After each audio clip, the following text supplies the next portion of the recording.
Welcome dear student. In our last video we have started a chapter of class 9, that is energy flow in an ecosystem.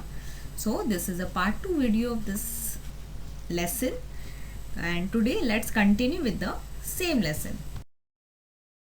So student, let's revise the main terms which we have covered in our last video. So first we have learned about classification of living organisms. So I have told you that the living organisms are classified according to the mode of nutrition in the into producers, consumers, saprotrophs and decomposers. And next we have is a food chain. So what is a food chain? It is a transfer of food matter and energy from producers to consumer, then saprotrophs or decomposers. And this transfer of food and energy is takes place in a proper sequence or proper manner. Now next we have learned about a food web. Now what is a food web? So each food chain consists of 4, 5 or many different links, and this is called, and these links are interconnected with one another. So this is a food web. So fourth topic which we have covered is a trophic level. So each level in the food chain is called a trophic level. We have seen a pyramid, okay, pyramid of a trophic level. So the pyramid shows us that how the food and energy is transformed from one level to the another level. So let's start a further lesson.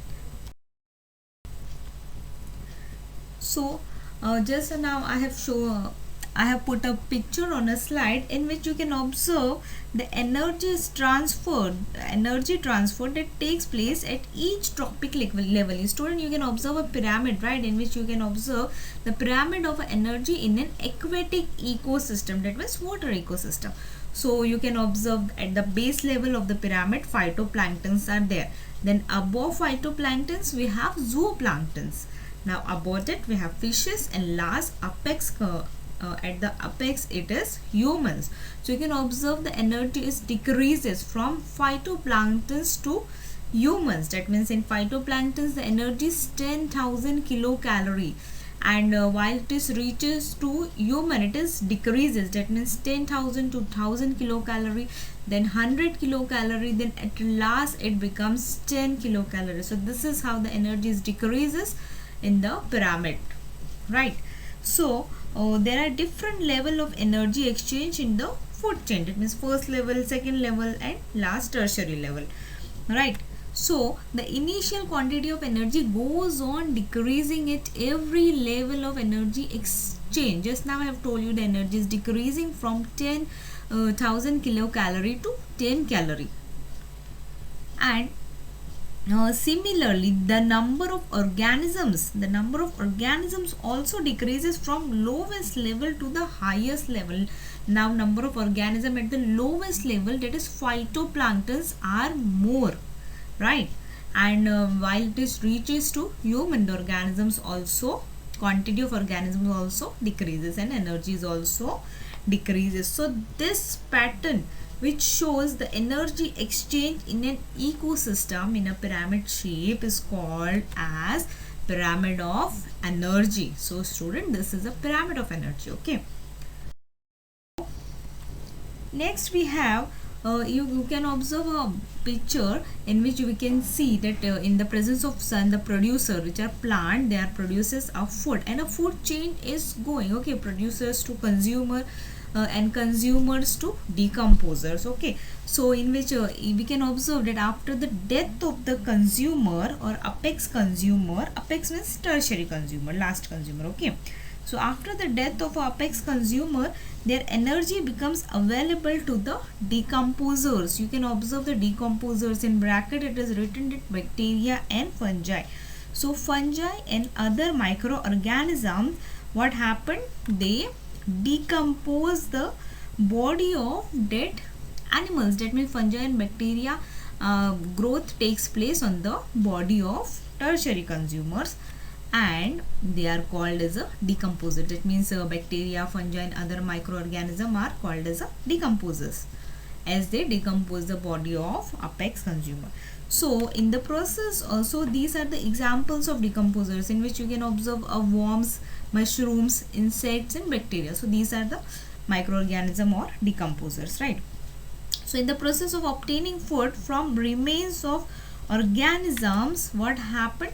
Decomposers convert them into simple carbon compounds, and these substances easily mix with air, water and soil, from where they are again absorbed by the plants and incorporated into the food chain. That means the food chain is continuously going on from one organism to the another organism. And you can now see that due to the food web formed by the various modes of nutrition, energy and various nutrients circulate continuously in the ecosystem. And now the sun is the most important source of energy in any ecosystem. Why? Because sun is the main component in which in the presence of the sun only the producers or plant produce the food, and then this food is getting transformed from one level to the one tropic level to the another tropic level. Here you can observe the energy from the sun is absorbed by the plants and plants produce their food. So green plants of the ecosystem store some of the solar energy, right, in the form of a food. That means they produce a food. And before reaching the decomposer, that means the energy which is absorbed by the plants, so it is transformed from primary consumers to secondary consumers, then secondary consumers to tertiary consumers, then finally they reaches to decomposer. That means microorganism or bacteria, fungi. Okay. So before reaching the decomposer, this energy is passed on from one tropic level to the next. It is primary to secondary, secondary to tertiary, and tertiary to decomposer. So decomposer dissipates some amount of energy in the form of a heat. That means they lose some amount of energy in the form of a heat. You can observe the heat is in pink color arrow. It is written that heat is low. That means heat energy is decreases or loss. So however, no part of the energy ever returns to the sun, and hence such passage of energy is referred to as one-way transport. That means the energy is lost but it is never returned to the sun, right? That's why it is called as a one-way transport or one-way passage of energy. So next we have to study about biogeochemical cycle. Now let's see what it is. Yes, you can observe a picture on a slide, right, in which a cycle, in a cyclic manner, it is shown that how the interaction takes place between the atmosphere to ecosphere or biosphere, right? So atmosphere to ecosphere, then lithosphere, then hydrosphere to atmosphere. So this arrow shows us the interaction between the different component of Earth. Okay. So though the energy flow in an ecosystem is one way, that one way means it cannot be written to sun again. Okay. So the flow of nutrient is cyclical, that means in a cyclical manner. So all organisms need nutrients for their growth. That means all organisms like plants, animals, microorganisms need food or nutrient for the growth. And we have to study the different component. Okay, so first is the atmosphere. Now what is atmosphere? Atmosphere is a mixture of gases, right, like oxygen, nitrogen, air, helium, carbon dioxide and vapors also, water vapors also. Okay. Now hydrosphere interacts with atmosphere. That means it forms a water cycle. Now next we have the atmosphere in a black colored box. It is written that the atmosphere interacts with the ecosphere or biosphere. In biosphere we have plants and animals breathe carbon cycle and nitrogen cycle. Okay. Now next is lithosphere. Now it means that living things change the lithosphere, become rock, erode the land and phosphorus cycle. Okay, so these are the different cycle which takes place in different component, like atmosphere, hydrosphere, water cycle is there, carbon cycle, nitrogen cycle and phosphorus cycle. So these are the different cycles are there. Okay, so the cyclical flow of nutrient within an ecosystem is called the biogeochemical cycle. Next is the nutrient necessary for the growth of organism are continuously transformed from abiotic to biotic. Now abiotic means non-living organism of a earth, that is air, water, soil, etc. Okay, and biotic means living organism like plants, animals, human being, and microorganisms. And biotic too, that means the transform between abiotic to biotic and biotic to abiotic factor within an ecosystem. And the recycling of biological, now biological means life process, okay, that means living things takes place between living things.